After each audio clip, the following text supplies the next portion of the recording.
Good morning, team. Today I'm talking about the second F in the three F's to master follow-up. Yesterday, we actually talked about F1, which is the act of following up. Today, we're going to talk about F2, which is actually the follow-through. The follow-through is just a little bit different, but I'm going to start with an example. So just yesterday, I picked up a new client, a listing and a buyer. Now, this particular client of mine, I sold her first house to her 13 years ago.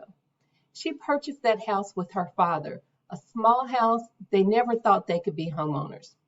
We're not talking about million-dollar deals here. We're talking about regular, ordinary people just getting started. So 13 years ago, I sold them their first house. In those last 13 years, I've made concerted efforts to keep in touch. I've also done several things along that time period to assist the client whenever necessary.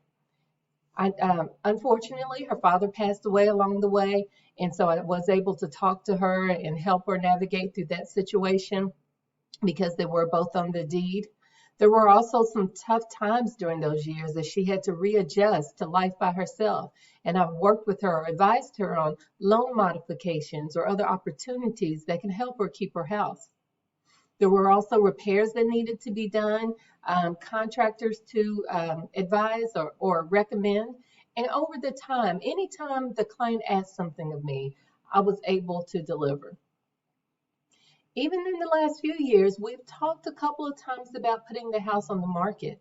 I've done market analysis. We talked about what we could do. We talked about the dollar amount that she would actually net in the transaction, but she just wasn't quite ready. And that was fine. I just continued to stay in touch. Well, this month, or actually last week, I reached out and I thought, well, now's a great time. I checked in with her, saw what she was doing, and I gave her some information on how well those houses are selling in her neighborhood. And you know what? Now she's ready. So we're going to list her house and I'm going to help her buy a new one. Now, I'm telling you this story because this is a great example of follow through. Yesterday, I told you a horrible story about how to lose a client.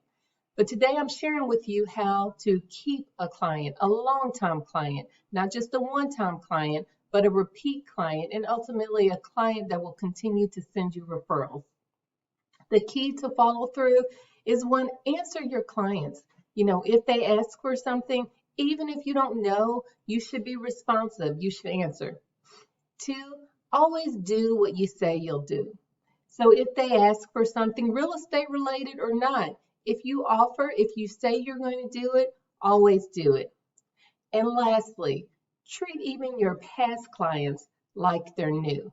When we get that new client, we are so excited. We're so gung-ho. We call them hot. We connect with them. We talk to them every day. We're always on our top A game.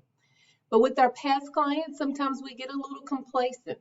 So always treat those clients like they're new, and they will continue to be your clients for life, and that will be great follow through.